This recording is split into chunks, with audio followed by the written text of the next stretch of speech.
ಬರೀ ಸಂಬಂಧಪಟ್ಟ ಇಲಾಖೆಯವ್ರು ಮಾತ್ರ ಅಲ್ಲ, ಮಾನವೀಯತೆ ಇರ್ತಕ್ಕಂಥ ಎಲ್ಲ ಆಫೀಸರ್ಸ್ ಈ ಕೆಲಸ ಮಾಡ್ಬೇಕಂತ ನಾನು ಇವತ್ತು ಹೇಳ್ತೇನೆ. ನಾವೆಲ್ಲರ ಆಫೀಸರ್ಸ್ ತಲೆ ತಗ್ಗಿಸುವಂತ ವಿಷಯ ಇದು.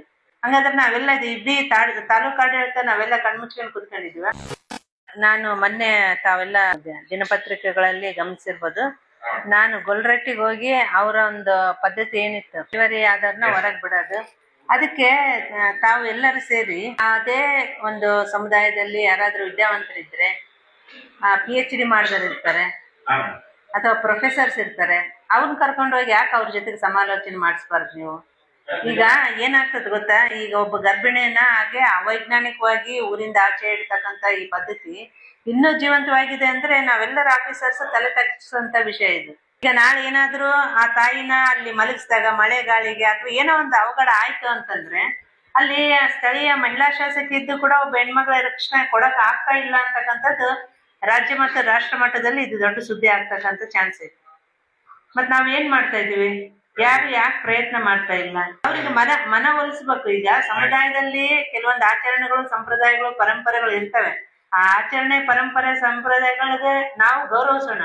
ಹಂಗಂತೇಳಿ ಹಿಂಗ ಅವೈಜ್ಞಾನಿಕವಾಗಿ ಒಬ್ಬ ಹೆಣ್ಮಗಳನ್ನ, ಅದು ಎಂತ ಸೂಕ್ಷ್ಮ ಟೈಮ್ ಹೇಳ್ರಿ, ಒಬ್ಬ ಹೆಣ್ಮಗಳು ಡೆಲಿವರಿ ಆಗೈತಿ ಅಂತಂದ ಸೂಕ್ಷ್ಮ ಟೈಮ್ನಾಗ ಡೆಲಿವರಿ ಆಗಿ ದಿನದಿಂದನೇ ಅವಳು ಹೊರಗಡೆ ಇರ್ತಾಳೆ, ಯಾವ್ದೇ ರಕ್ಷಣೆ, ಸೂಕ್ತ ರಕ್ಷಣೆ ಇಲ್ಲದೆ ಅಂತಂದ್ರೆ ಹಂಗಾದ್ರೆ ನಾವೆಲ್ಲ ಇಡೀ ತಾಲೂಕು ಆಡಳಿತ ನಾವೆಲ್ಲ ಕಣ್ಮುಚ್ಕೊಂಡು ಕೂತ್ಕೊಂಡಿದ್ವಿ.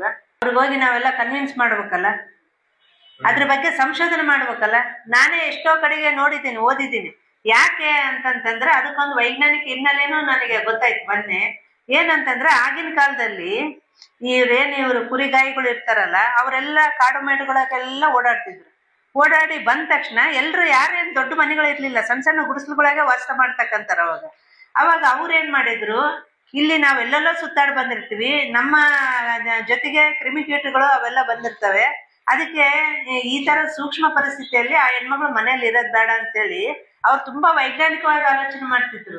ಅದಕ್ಕೆ ರೋಗ ನಿರೋಧಕ ಶಕ್ತಿ ಯಾವ ಗಿಡಗಳಿಗಿದೆ, ಯಾವ ಎಲೆಗಳಿಗಿದೆ, ಯಾವ ಸಸ್ಯಕ್ಕಿದೆ ಅಂತಕ್ಕಂಥ ಅವರು ಪರಿಶೀಲನೆ ಮಾಡಿ ಅದರಲ್ಲಿ ಮುಖ್ಯವಾಗಿ ಬೇವಿನ ಸೊಪ್ಪು, ಹುಣಸೆ ಮರದ ಎಲೆ ಮತ್ತೆ ನಮ್ಮ ನೀಲಗಿರಿ ಎಲೆ ಅವನ್ನೆಲ್ಲವನ್ನ ಮಿಶ್ರ ಮಾಡಿ ಒಂದು ಬೆಡ್ ತರ ಮಾಡಿ ಅವಳಿಗೆ ಸ್ವಲ್ಪ ರೆಸ್ಟ್ ಸಿಗ್ಲಿ ಅಂತಕ್ಕಂಥ ನಿಟ್ಟಿನಲ್ಲಿ ಅವಳನ್ನ ಸಪರೇಟ್ ಆಗಿ ಇಡ್ತಕ್ಕಂಥದ್ದು. ಅವಳಿಗೆ ಬೆಚ್ಚಗಿರ್ಬೇಕು ಮತ್ತು ತಾಯಿ ಮಗು ಕೂಡ ಗಾಳಿ ಬೆಳಕು ಯಥೇಚ್ಛವಾಗಿ ಸಿಗ್ಬೇಕು ಅಂತಕ್ಕಂಥ ನಿಟ್ಟಿನಲ್ಲಿ ಅವಳಿಗೆ ಆ ತರದ ಒಂದು ಸಂಪ್ರದಾಯ ಶುರು ಮಾಡಿದ್ರು.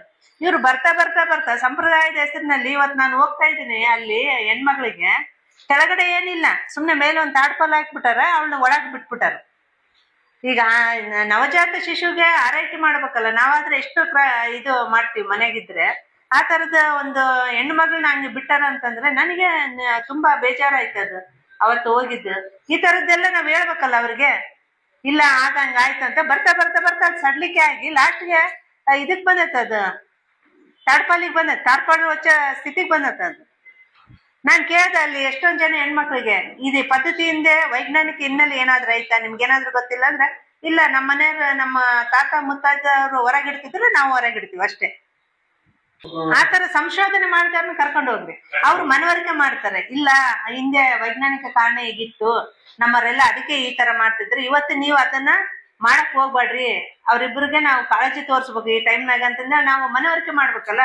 ಬರೀ ಸಂಬಂಧಪಟ್ಟ ಇಲಾಖೆಯವ್ರು ಮಾತ್ರ ಅಲ್ಲ, ಮಾನವೀಯತೆ ಇರ್ತಕ್ಕಂಥ ಎಲ್ಲ ಆಫೀಸರ್ಸ್ ಈ ಕೆಲಸ ಮಾಡ್ಬೇಕಂತ ನಾನು ಇವತ್ತು